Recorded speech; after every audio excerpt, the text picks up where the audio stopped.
Shalom, giving all praises, honor, and glory to our power, Yahweh, Bahasham, Yahweh Shah, Bahasham, Rachak, Kodash, Doba honors to the apostles, the bishops, and the elders at Great Millstone. Peace and blessings to the hopeful elect of the tabernacles of David, scattered throughout the four corners of the earth, wherever you may be, wherever you may be. Shalom, Yeshua, Shalom. All right, we want to get back into maybe another according to the Bible. Not exactly that. I'll figure it out. Maybe we'll make one of those sessions there or not. But it's the topic at hand here. Yeah, the devil, right? The devil, right? The churches, the church is constantly screaming about the devil. Some man under the earth in a lake of fire with lava and torturing all the sinners that go to hell. And you're gonna die. You're gonna go to hell. You're gonna get tortured by the devil. The devil, right? And you think about this guy, who's all red with devil horns and a tail and a so-called pitchfork, right? And so, now punched up here where it says, yeah, because this is what you hear from the churches, right? The devil, right? El Diablo. Okay. So what's the reason behind him always being associated with the so-called pitchfork, right? So it says the devil's pitchfork derives in part from the ancient trident, such as that carried by Poseidon, which symbolizes threefold power over earth, air, and sea. Now, of course, this is just mythology. It says in part from symbols of death, such as the mallet of Charon, all right? And in the part from the instruments used in hell for the torment of the damned. See, there you go right there, because we know hell is, it's not some place under this earth burning with fire where sinners go, because all go into one place, as the scriptures say.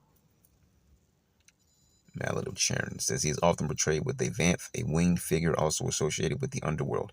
A typical depiction of Charon from Etruscan red figure calyx crater. So I guess that's Charon right there on the left, looking all weird like, all right? 4th century BC, beginning of 3rd century BC. There he is again. I guess someone's about to get their head cut off. It actually looks more like a shoulder cut. I'm not sure what's happening there. It says the other side of the same artifact depicting Ajax killing a Trojan prisoner in front of Charon. All right. Origins. His name was imported from Greek Charon, although it is uncertain whether Etruscans had a native name for a god of the underworld before this, as suggested by alternations in the Etruscan language, such as one changing to first lev or lion from Greek leon, or apollo from Greek Apollon, or Apollon, however you want to say it. Greek Apollon or Apollon, words ending in N after U were disappearing from the language, which is why we see his name spelled Sharon or Ari, pronounces, and later Sharu or Xaru or however. Okay. Charon again with the hammer on a fresco in the Francois tomb in Voci, 4th century BC. It says he is also depicted as a large creature with snake-like hair, a vulture's hooked nose, that's Esau day, large tusk like a boar, heavy brow ridges, large lips, fiery eyes, pointed ears, a black beard, enormous wings, discolored, pale cream, bluish or grayish skin, and snakes around his arm. So you see this ugly thing of a thing. All right. So yeah, and we shouldn't be here too long. That was more than I wanted there. Charon. It's more the same. So yeah. So supposedly, all right, this is, but when you go a step further, go a step further, all right, there's a couple things we can talk about, all right, this so-called pitchfork, which was known as a bident, all right, or actually a dent, all right, which is, it's similar to what a spear is, right, but there's something called a dent, all right, a dent, then a bident, then you also have a trident, okay, and we know about these because, growing up in school and stuff like that, we all know about these Roman and Greek mythology gods, Zeus and, Hermes and Mercury and Poseidon was the one I heard about a lot growing up and so on and so forth. So we know about these. We're familiar with these Roman and Greek mythology gods and goddesses, right? So, and, they had, some of them, a couple of them have, the bident, or Poseidon in particular have what? The trident. All right. And there's, something known as the right bident or the left bident. Basically have, the dent, the single one. Then you have another, fork, if you will, call it that, coming out from the right side, or just one coming out from the left side. All right. So let's jump down here. As a matter of fact, we'll pull this up first. All right. Bi. Now, they always give you the example of bisexual because that's what you hear the most about today. Right. But the word bi, the prefix bi, means two or twice. All right. So the bident, two or twice. So two little horns in the pitchfork, right? Which is known as a bident. So it says two, bilateral, coming or occurring every two, bicentennial, into two parts, bisect, twice, doubly, on both sides, biconvex. All right, because you have something. What the heck is this? All right, Salakia, my thing cut off. We cut out a little bit. There's a little that we missed. And we're not going to be able to get it because those pages are gone. I got rid of those pages, so I'm not going to be able to find it. But it's okay. We're still going to make the point. All right, going back into the topic. So let's finish this. Because I only recorded like 6 minutes. Okay, so it's okay. It's okay. We'll keep going through it. We'll get it. We'll get the lesson out. We just have to do it over. So yeah. Going back to the topic. So yeah, because the churches, they hear about the devil and think about some man under the earth with a pitchfork and pointy horns and tails and torturing people that go to hell. Sinners are going to hell and all this kind of stuff like that, right? And it's all a false doctrine, and a lot of it stems from mythology because it was the centerpiece of this topic was really going into this pitchfork, which is known as a bident or a trident. A bident because bi meaning two or twice, so it has two spikes. You also have something known as a left bident or a right bident. All right, which is basically because a bident was just one.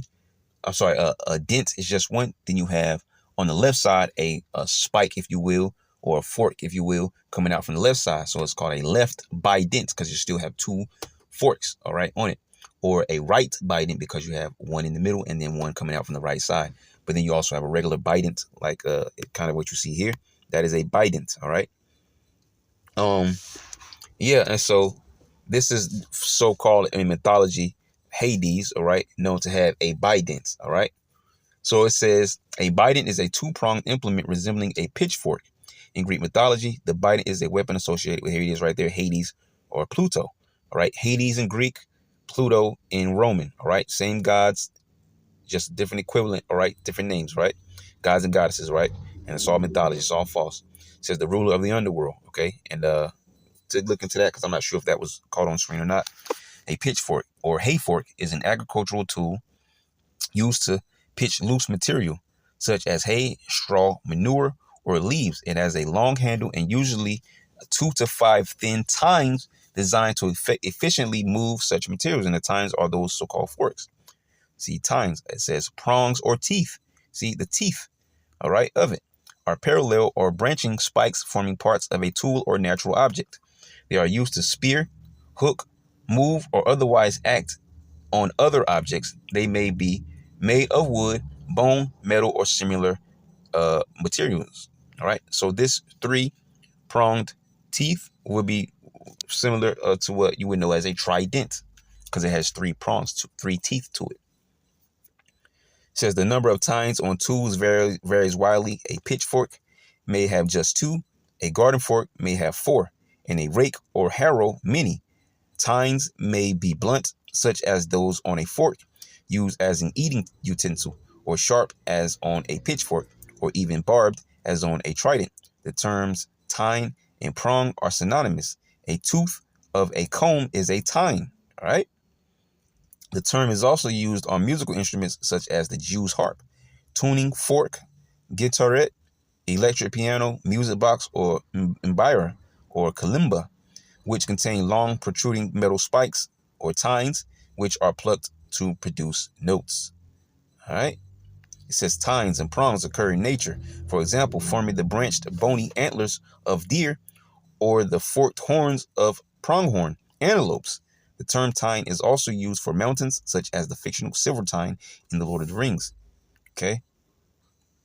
In chaos theory, physics, nonlinear dynamics, and branches of the bifurcation diagram are called tines and subtines. All right, so let's go back from there.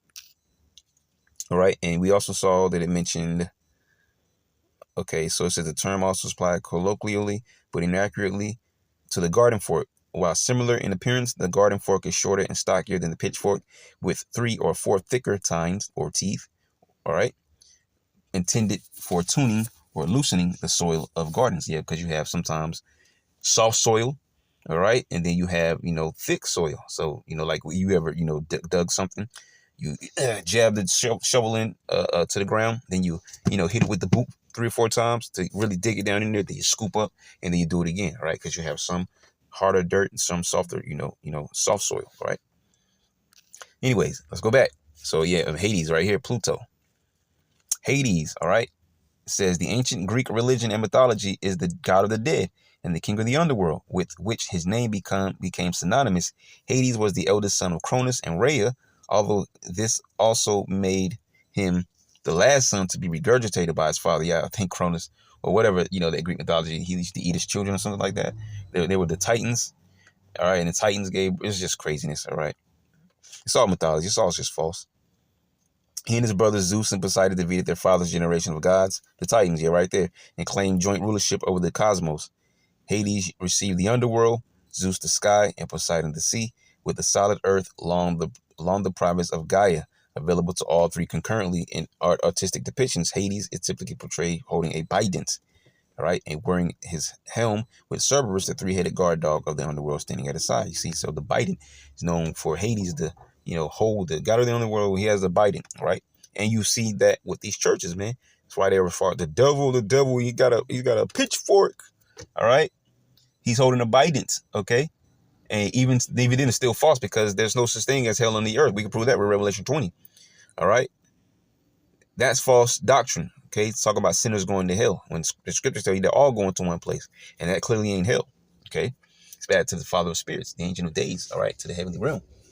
Okay, so yeah, and Gaia, when you go into Gaia, all right, it says in Greek mythology, it says also, it says is the personification of Earth.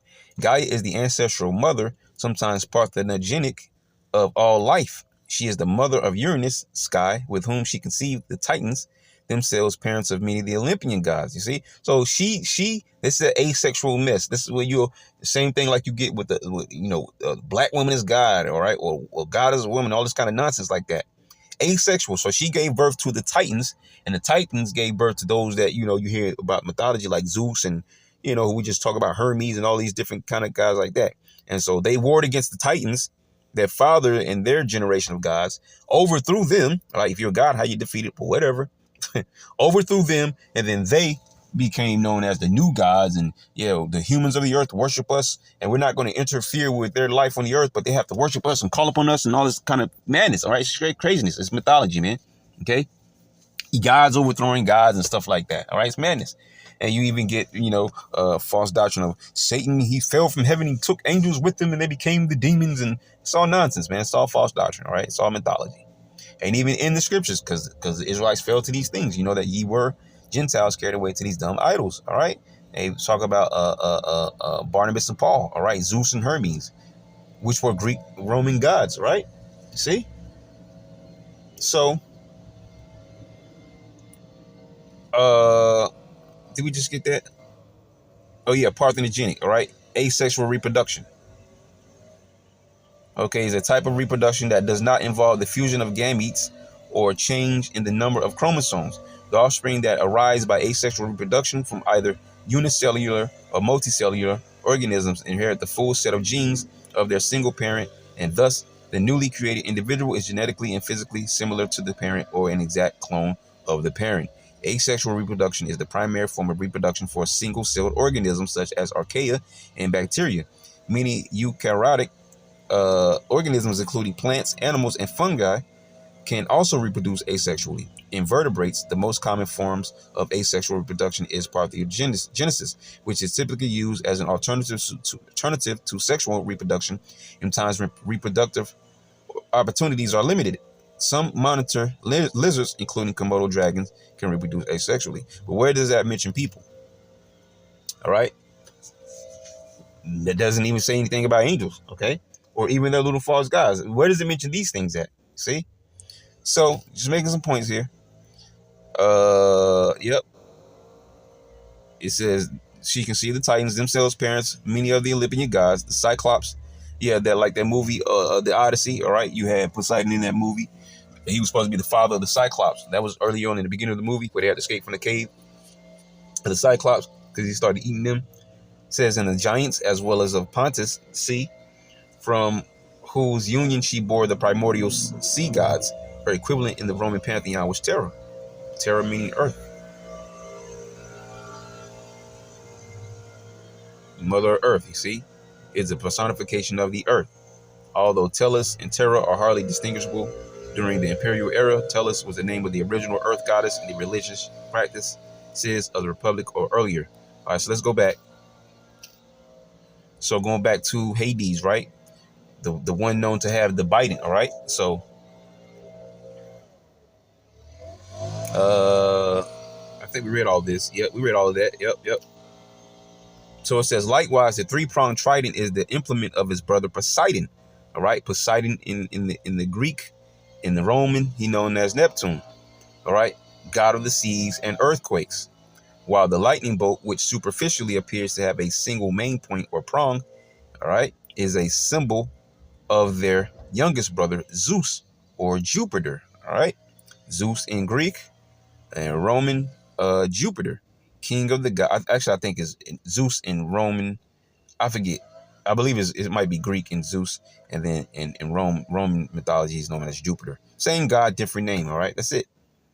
King of the gods and of the sky. All right, which leads us over here to Tri, which I got rid of the other page, but it was up there. Tri, basically meaning three. You know, conjunction or not conjunction even, but just coming from the word three. All right, Tri. Okay. Meaning three. So you have the trident is the tool of Poseidon in the Greek or Neptune in the Roman, used for the protection of the sea realms. So yeah, it is Zeus for Greek and Jupiter for Roman, right? If I'm correct. So when you go into here, dealing with the trident, all right, as we've been speaking about the so-called pitchfork, all right? So the something called the dent, and then when you have two, okay, it's called a bident, all right? Bi meaning two or twice. So a bident, and supposedly, like you have also, because we mentioning like with the DC comics and stuff like that, it's a lot of their superheroes and supervillains, not all of them, but a lot of them come from mythology. Their powers like Wonder Woman, all right? What do they call the Amazonians? Perfect example right here, because we're talking about Poseidon, right? You have Aquaman. Not saying it has anything to do with Poseidon, but it's just the same, type of history there. But he's supposed to be the king of the sea world and stuff like that. And he's holding a what? So-called trident, which of course in the movies he has more prongs than three, but they still call it a trident because the average person is not going to know that. You see? But yeah, so when you're dealing with this Poseidon, okay, it says a trident is a three-pronged spear. It is used for spearfishing and historically as a pole arm, which is a weapon. Okay, you see that also pole arm used a lot in like with the Asian culture, so-called Asian culture, because you get my point though. All right, because they use many weapons, and a pole arm is one of those weapons like they would use. So it says as compared, which we're not going to go into that. We went into it, but it got clipped from the last session. But it's not really important to go into. Just a quick read on that pole arm. But yeah, it's a weapon. It says as compared to an ordinary spear, the three tines, all right, meaning these teeth on it, right? The three tines increase the chance that fish will be struck and decrease the chance that fish will be able to dislodge itself if struck badly. Yeah, because if you have just a spear with a sharp end on it, you might catch the fish, but you might not. All right. And if you're an expert, you probably could. If there's two, there's a better chance you'll catch. But if there's three prongs on it, all right, it's more than likely you'll hit at least two of those. All right, spears into the side of that fish, and if not all three. So it says, on the other hand, they are not so many as to overly reduce the spear's concentration of force for piercing. Yep. 3 spikes are better than 1, right? The trident is the tool of Poseidon, Greek, or Neptune, Roman, used for the protection of the sea realms, the god of the sea in classical mythology. See? So other sea deities such as Amphitrite or Triton were also often depicted with a trident in classical art. All right? As a matter of fact, let's see what they look like. Because this is all about the so-called pitchfork, right? The bidents and the tridents. There it is right there. So this person has a trident. Okay? This is Amphitrite, queen of the sea, goddess of the sea. See? Mythology with the trident. Okay? And the other person was Triton. Can't really see what he's got going on there. Attic black figure, Hydria. And this is Greek pottery right here. Okay? Depicting Triton fought by Heracles. Yeah, this is Greek pottery. So they're not really showing us too much, but the other one showed us another trident, right? So it says we're also often depicted with a trident in classical art. Later, tridents were used in medieval heraldry, sometimes held by a merman or triton. All right, this is how you know this is just mythology, man. Okay, mermaids. Okay, so that doesn't gonna show us anything there. Let's go to this merman here. Look at this guy. I don't see a triton though. I mean a trident. Yeah, he needs some help. He needs some milk. So it says in Hinduism, it is the weapon of Shiva and is known as a Trishula. Okay, so let's see if she has one. Or he, whatever the thing is. All right. Oh, there it is right there. You see it? A trident. Okay. Let's see the Trishula. There it is right there. See? Woman face, man body with a trident. With the crescent moon and on her head, or its head, I guess, and the snake around the neck and the shoulder. A cobra, it looks like, of all things. All right, and that thing is huge. Look at this guy down here. Look how huge this is. Okay, look, a calf.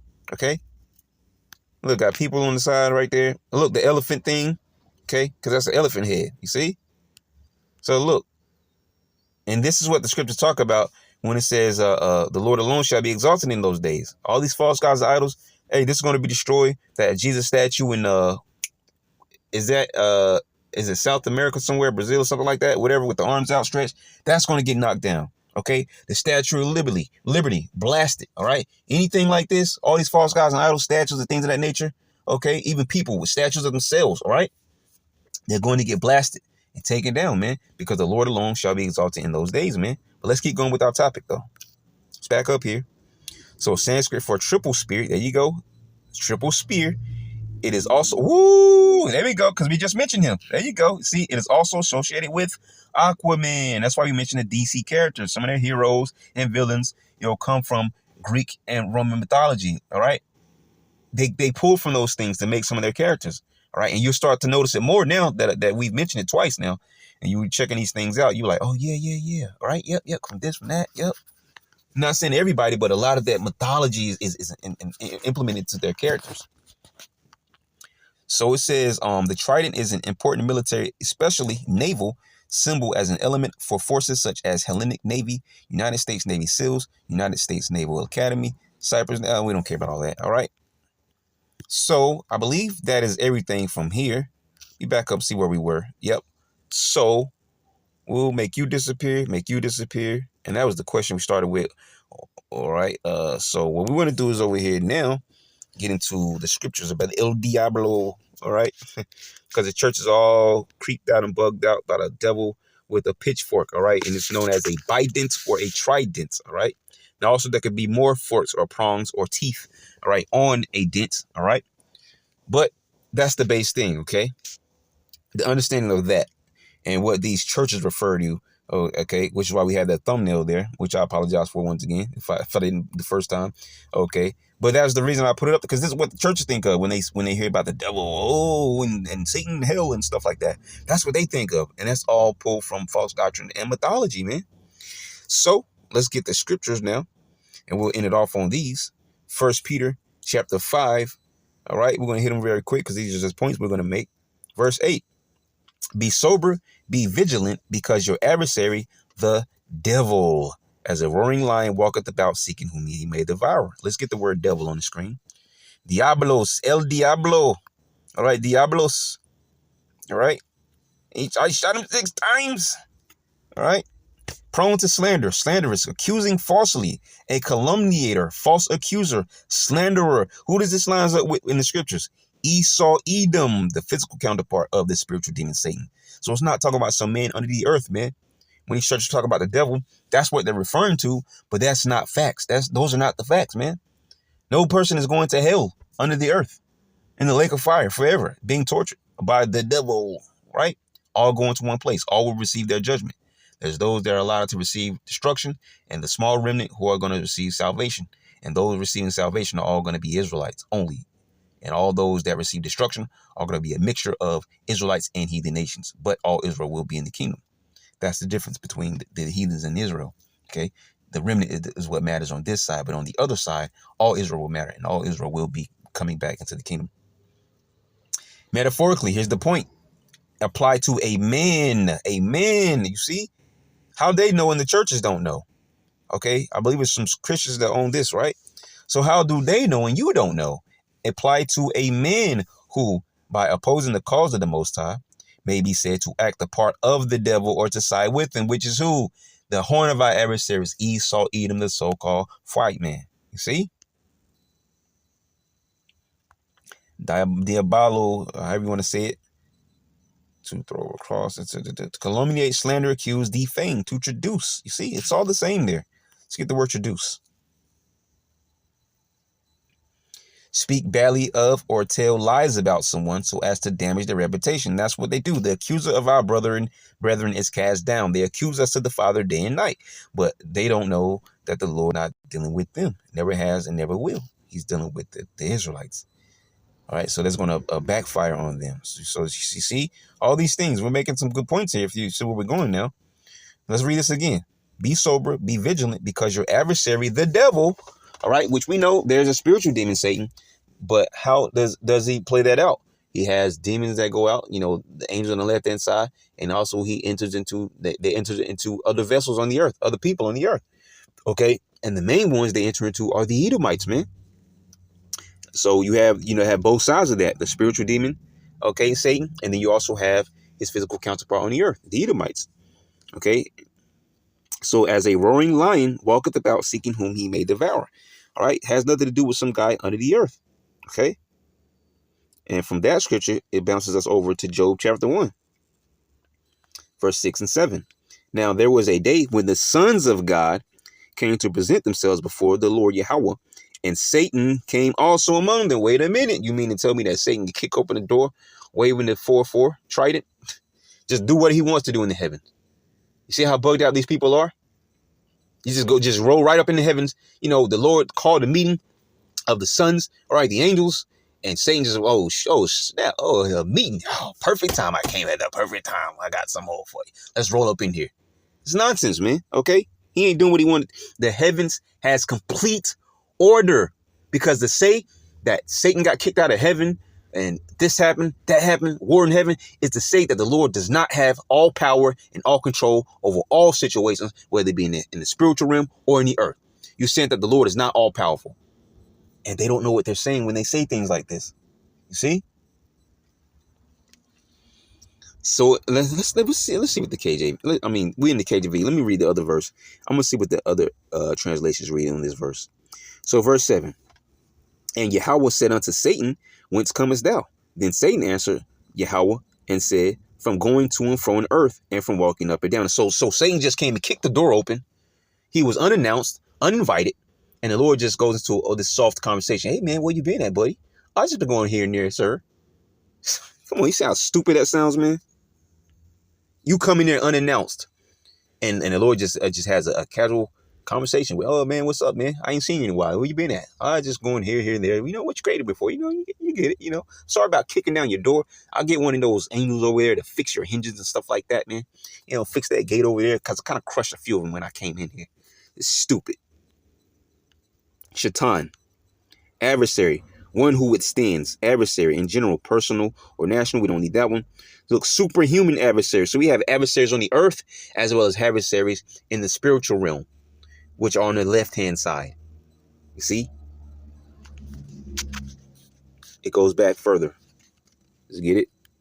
Probably the user word we get. Yep, to be or act as an adversary, resist, oppose. See? So you can't make it up, man. Shows you how bugged out the churches are. Okay? NLT. Same scripture, 6 and 7. Job 1. One day, the members of the heavenly court came to present themselves before Yahweh, and the accuser, Satan, came with them.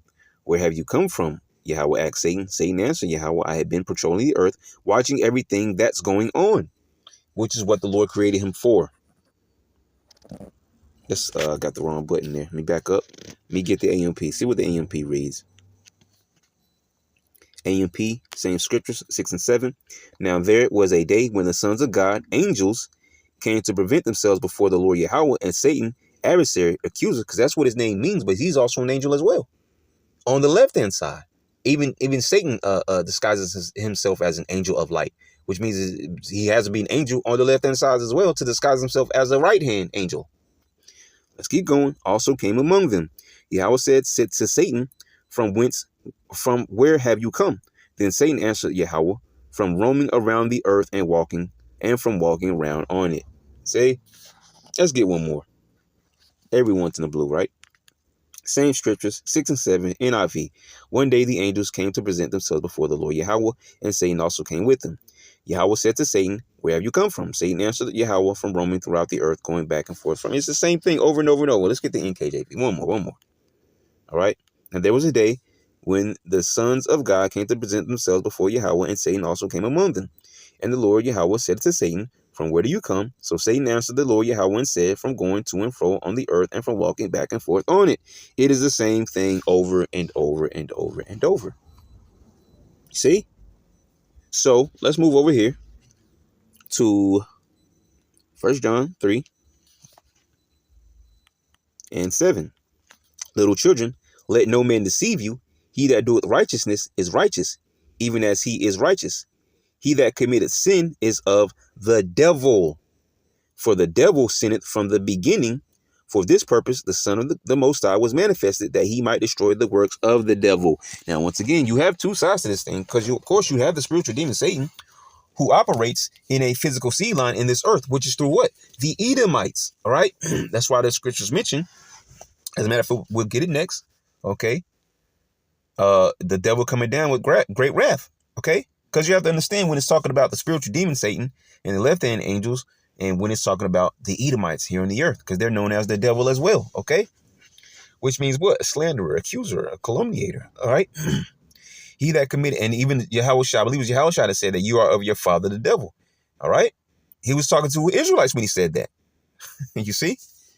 He that committed sin is of the devil, for the devil sinned from the beginning. For this purpose, the Son of the Most High was manifested, that he might destroy the works of the devil. Okay.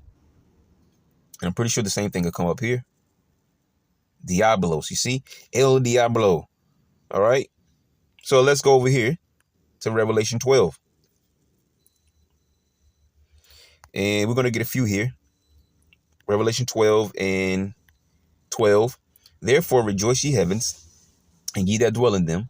Woe to the inhabitants of the earth and of the sea. For the devil is come down unto you, having great wrath. Who's this devil, man? It's Esau Edom, the so-called white man. You see? Having great wrath, because he knows that he hath but a short time. His rulership is up.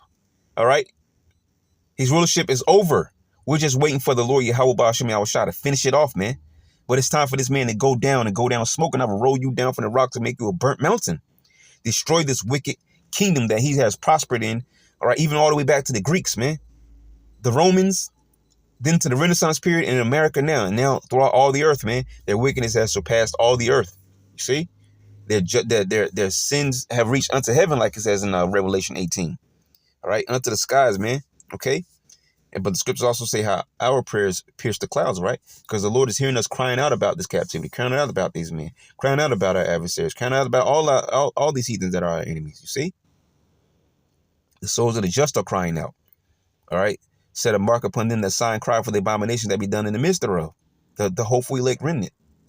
See, the devil has come down with great wrath because he know they have but a short time. That's the Edomites, man.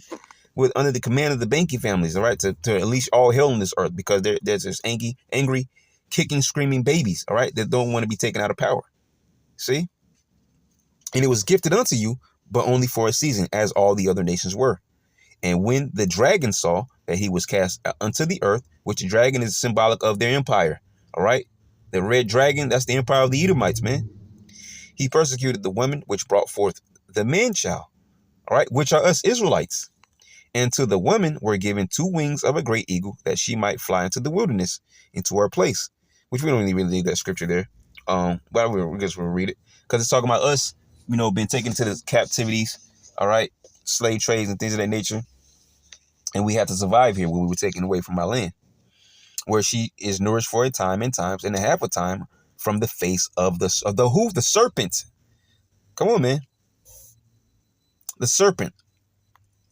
Snake, serpent, it says, with the ancients, the serpent was an emblem of cunning and wisdom, and the serpent who deceived Eve was as regarded by the Jews as the devil, because the serpent that was in the garden was a man. You go into the words there, the word is nachash in the Hebrew, okay, which goes into practicing divination, observing signs and omens and things of that nature. No snake does that. As I always say at camp all the time, show me this walking, talking snake or snakes that do magic and trick people. They don't exist unless you're talking about people on the earth. See? Makes sense? So we're talking about these Edomites here. And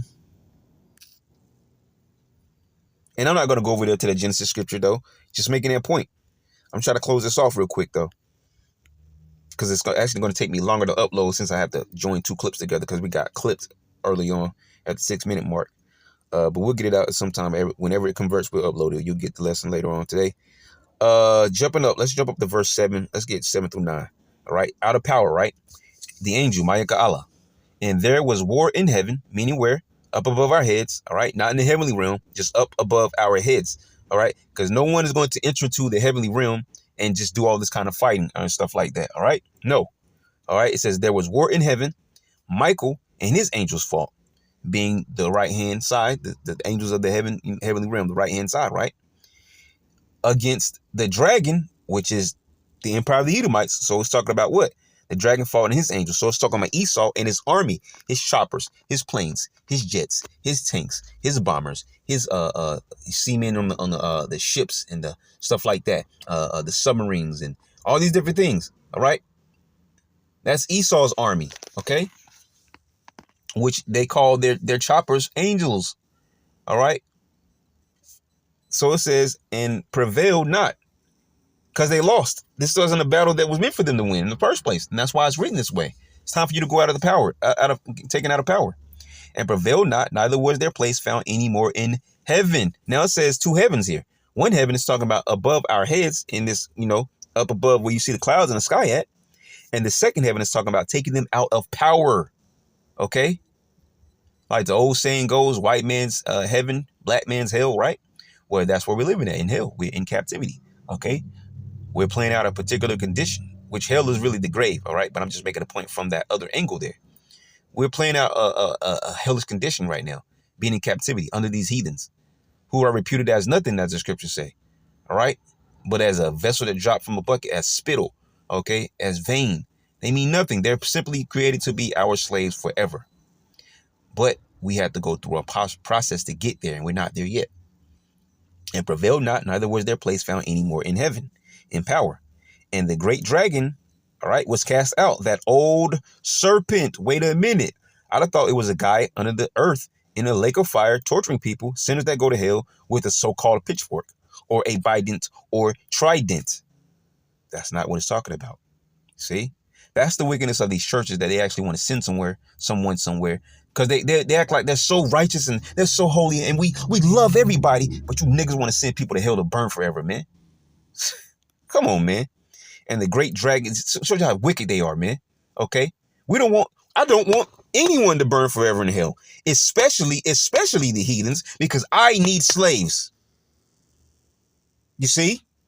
Why would I want to send these heathens to burn forever in hell? How am I going to have slaves? How are we going to get the kingdom built? How are we going to build the streets paved with gold? How are we going to bury their bodies in World War III? If everybody who sinned against the Lord is going to hell, I don't want anyone to burn in hell forever, because I want and I need slaves. It goes to show you these people don't understand the Bible, man. And the great dragon was cast out, that old serpent called the devil and Satan, which we just quoted from Genesis, man. Okay? Which deceiveth the whole world. Revelation 20, he went out after, the Byzantine Empire fell. He came back out during the Renaissance period to do what? To deceive the nations, to gather them up, to stir them up for World War III. It literally says that in Revelation 20, man. That's the empire of the Edomites being built back up. Malachi, they will rebuild, but I will throw down. You see? We're going to return and build the desolate places. Do as you will, but there's coming an end point. The Lord promised that. He says, I hate you forever. I have war with you forever. There's an end game to your wickedness and your wicked rulership, man. And it ain't going to end in hellfire under the earth. All right. Call the devil and Satan, which deceiveth the whole world. All right. Meaning everybody in it. All right. He was cast out into the earth. Oikoumene. Okay. He was cast out into the earth, and his angels were cast out with him. Okay.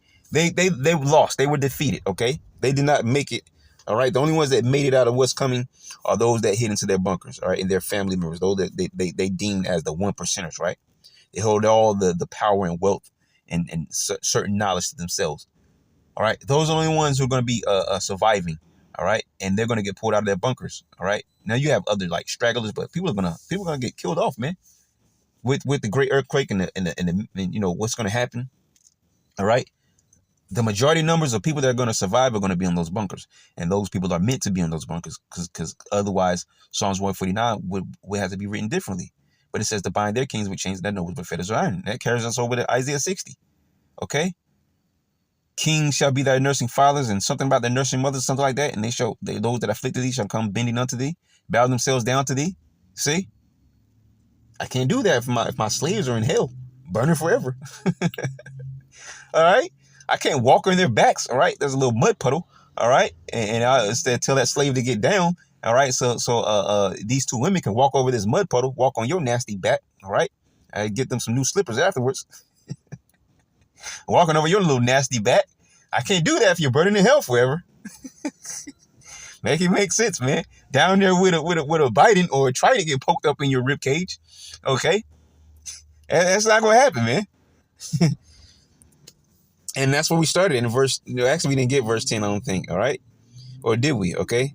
No, we didn't. All right. The accuser of our brethren is cast down, man. Okay. All right. It says, and I heard a loud voice saying in heaven, now has come salvation and strength and the kingdom of our power and the power of his Messiah. For the accuser, the accuser of our brethren is cast down, which accused them before our power day and night. Who is the accuser of our brethren? Esau, Edom. All right. Doing things that we know of, but also things that secretly we don't know of. And he's majorly crying out, trying to accuse us to the Lord. You see, they're doing this and they're doing that. But these are things that we don't even know we're doing. All right. And Yahushua covers us for those things because it's Esau who's setting us up for that failure. But it's not a failure because Yahushua is covering us. All right. So all they're accusing is going to bite them in the rear end. It's not going to work, man. They're going to fall flat on their face, man. It's not going to work, man. OK. And they overcame him by the blood of the Lamb and by the word of their testimony, and they loved not their lives unto the death. And it leads us back to 12:12, where we started from. And we're going to get this, since you mentioned it, and we'll probably close it from here. I think we're going long enough. Revelation 20:7. All right. Satan freed and doomed. Who's the Satan talking about? Talking about the Edomites, man. All right. When Western Rome fell, okay, and they went back to the basis of men as they used to be before. All right. Nasty, cave, sweaty, dwelling, animal-like people. Okay. And then they came back up to fulfill prophecy.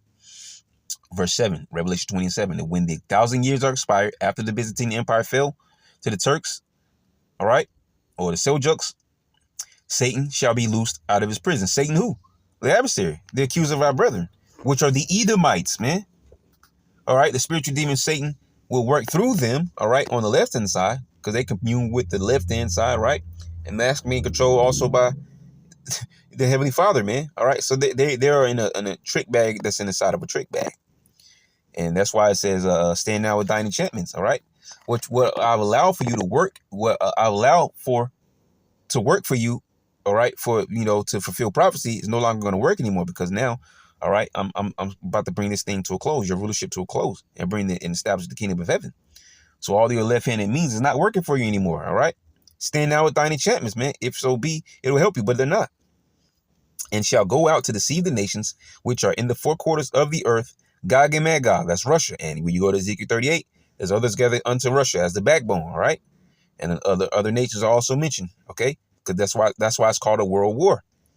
Gog and Magog, Russia, to gather them together, all right? Gog from Magog, all right? From Gog, basically meaning of or from Gog, okay? So that's dealing with Russia.